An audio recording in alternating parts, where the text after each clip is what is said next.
Right, on this fine Sunday, I thought I would show you my laser machine. So first of all, goggles. They actually do something. Point of wearing goggles is that you don't want to burn your eyes out with a laser. So these are nice and green. Perfect for blocking the wavelength of this particular laser. Now,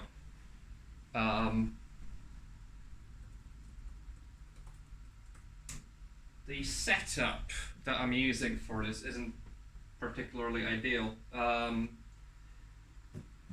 because of not having a desk to put the computer on, but this is fine. This is fine for now.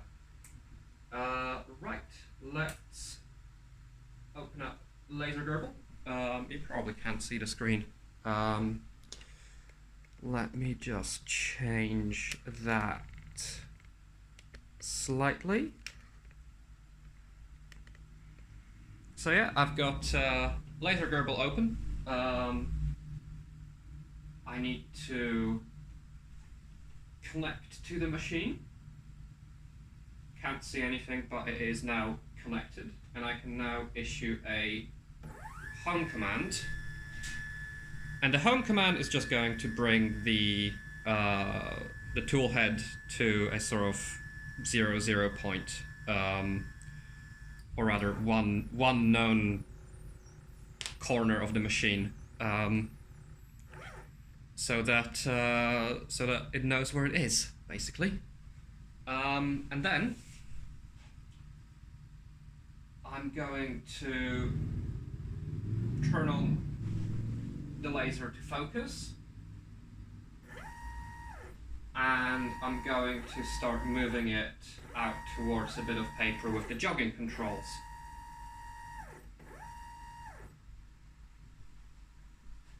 Yep. So you can see now that focusing thing is clearly a bit too strong. Might need to reduce the power a little because it is already cutting the paper, but doesn't matter for now. Let's turn it off. So now I have to use this point as the 0 origin point. And now I can just press go. And we can see that it's cut a nice little check mark here. You probably weren't able to see it very easily because of the sort of swamping out effect that the laser has on my phone. So I will pause momentarily and bring in a second pair of goggles to cover the camera lens with. Right, so these are the sort of crappy, cheap goggles that you can't focus, that you can't actually get with the laser module itself. They're not actually that good. So what I'm gonna try is to put it on over the phone screen. Move the paper a little, and then hit go again. And you can now see more clearly on the video where it's exactly cutting. So let me just take these off the phone.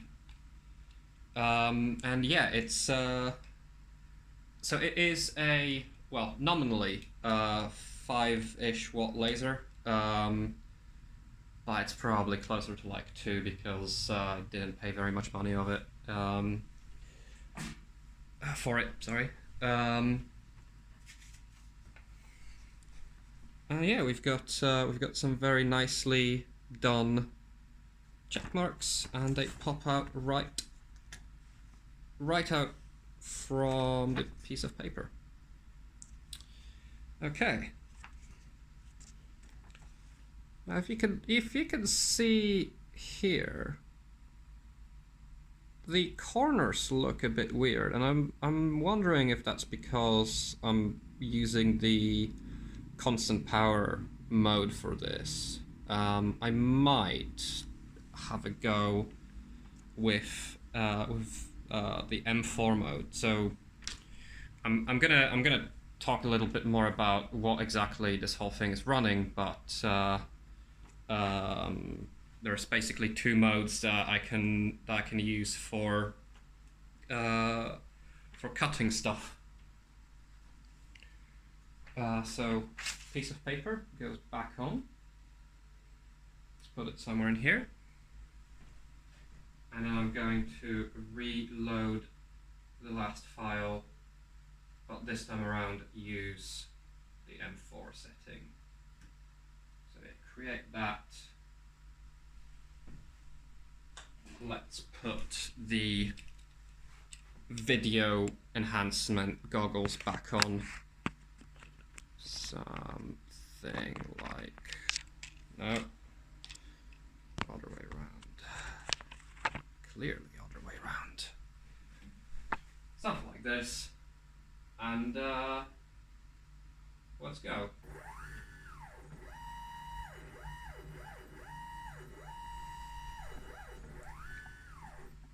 So hopefully here you were able to see that the intensity of the laser sort of dipped when it was in the corners.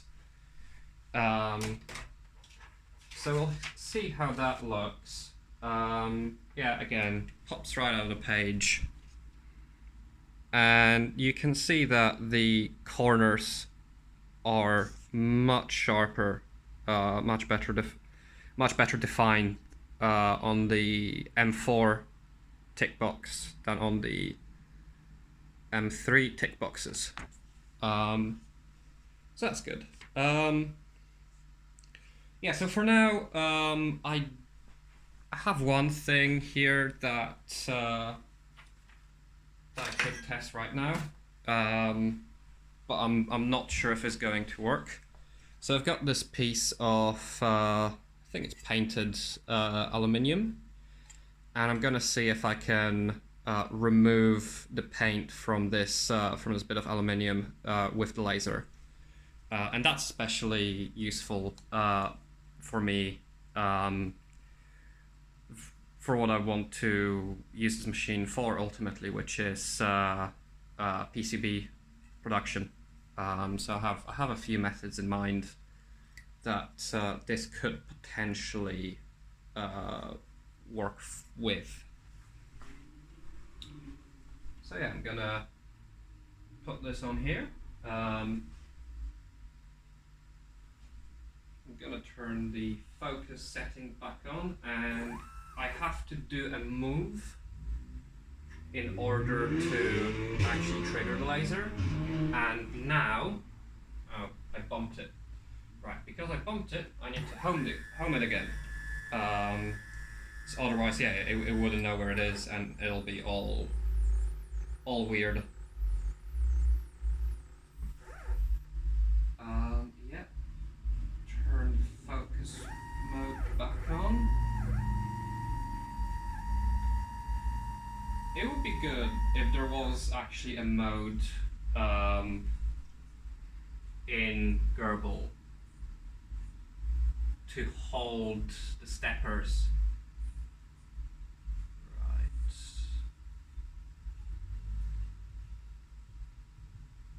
I think that's fairly focused. You're seeing a big splosh of light. Let me see if it gets any better with the goggles. No, you can't see anything. The goggles, they aren't particularly useful for making videos of this thing.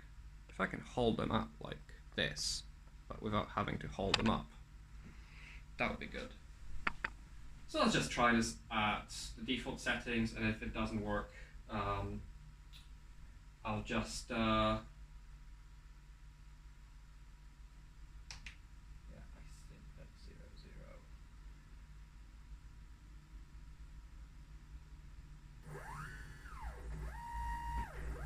Okay, so it's doing nothing right now. Let's reload the file and first bump up the power to full, and then reduce the feed rate to sort of 3/4 of what it was before. So let's run this.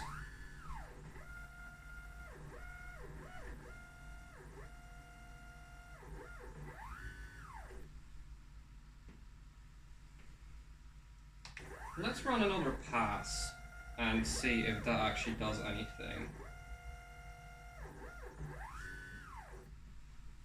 I'm seeing something. Let's do 5 passes, and then I'll show you the result properly on like up close to the camera. Let's see what the unobstructed camera sees. Well, not very much because it is swamping out. So let's go back to green.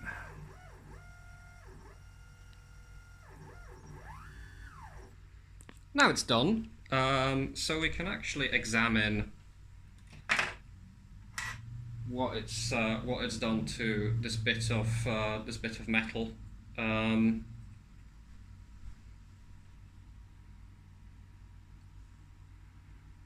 Focus. So it did actually leave a bit of a mark. Do you know what? Maybe I need some contrast here.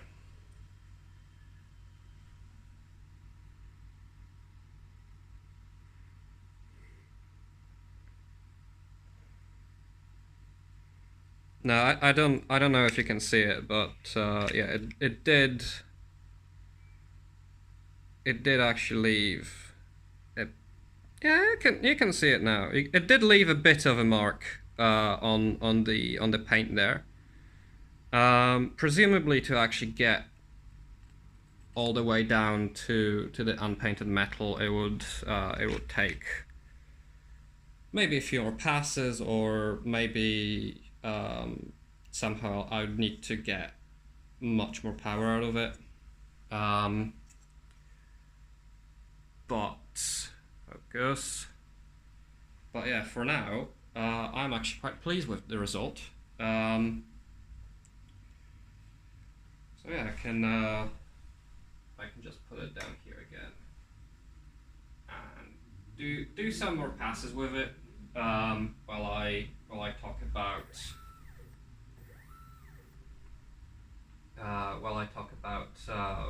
what this thing actually is. Maybe I need to fix the focus. Yeah, let's make sure that we're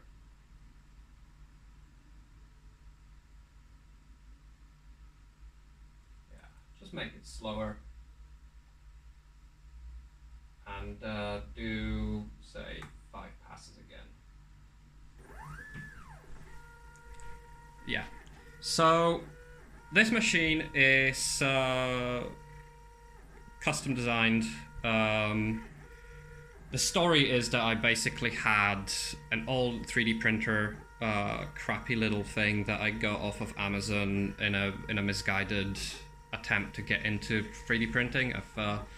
I've seen the light and bought something slightly more reasonable, which is what the parts on this thing are printed on. But that left me with some components. That left me with some stepper motors, and that left me with some rods that I decided, what the hell, I'm going to turn this into something useful. And in this case, something useful is a laser machine. The control electronics is an Arduino with the CNC shield. It's running the Gerbil firmware. I'm I'm using Laser Gerbil software to actually send jobs to the Arduino. And then yeah, again the laser is just from eBay. No special brand. It's a I think 450 or 405 nanometer laser, so sort of very purpley blue kind of thing. I think that's the sort of light spectrum you would expect from Blu-ray players, which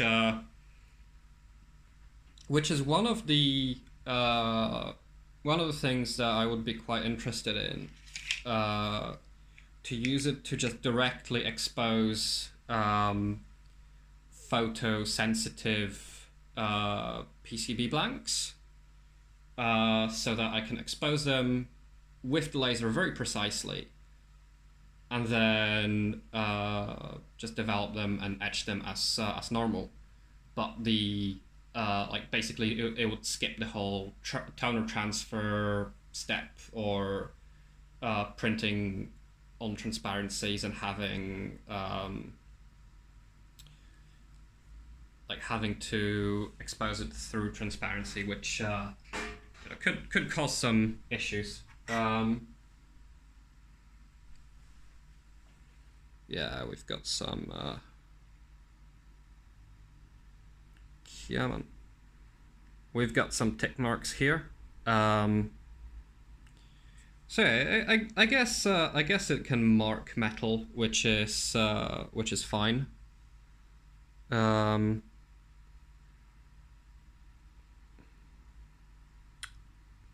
Yeah.